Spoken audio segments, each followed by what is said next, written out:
আজ চলে এসেছি ঠনঠনিয়া কালীবাড়িতে। ঠনঠনিয়া কালীবাড়ির কিছু ঐতিহাসিক ঘটনা শোনা যায়, সেটা আজ তোমাদের সাথে শেয়ার করব। তার আগে বলবো, এই মন্দিরটি উত্তর কলকাতার বিধান সরণি রোডে অবস্থিত। তবে এই মন্দিরটি 300 বছর পুরনো। তবে 300 বছর আগে কিন্তু মায়ের কোনো স্থান ছিল না। মায়ের পুজো করতেন একজন ব্রহ্মচারী, যার নাম উদয় নারায়ণ। সে তান্ত্রিক। মায়ের নাকি ডাকাতেরাও পুজো করত।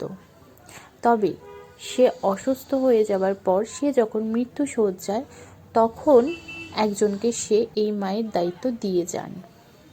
যাকে দিয়ে যান সে নাকি গঙ্গায় স্নান করতে আসতো। তারও একটা কাহিনী আছে। এই মন্দিরের পাশে নাকি আগে ভাগীরথী নদী প্রবাহিত হতো। সেই ভাগীরথী নদী গঙ্গা নামে পরিচিত। সেই গঙ্গায় সে স্নান করতে যান। তার নাম হলো শঙ্কর ঘোষ। সেই শঙ্কর ঘোষ এই মন্দিরটি কিন্তু তৈরি করেছিলেন।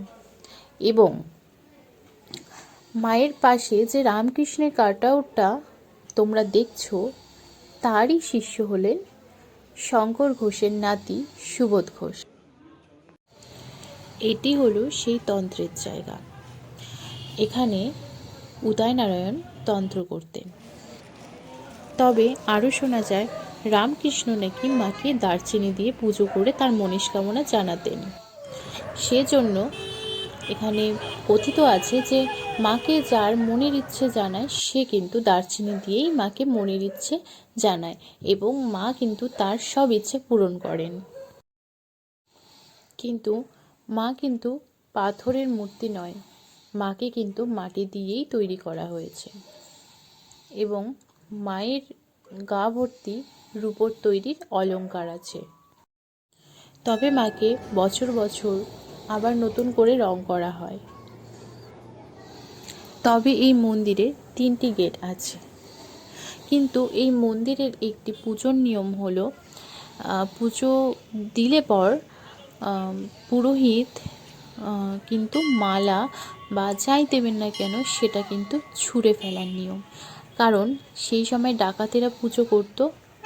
তখন থেকে সেই নিয়ম আজ পর্যন্ত কিন্তু প্রচলিত। তবে এই মন্দিরের ঠিক বাঁ দিকে বাবা মহাদেব অবস্থিত।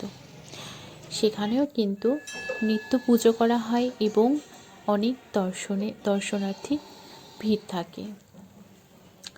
তোমরা দেখতেই পাচ্ছ।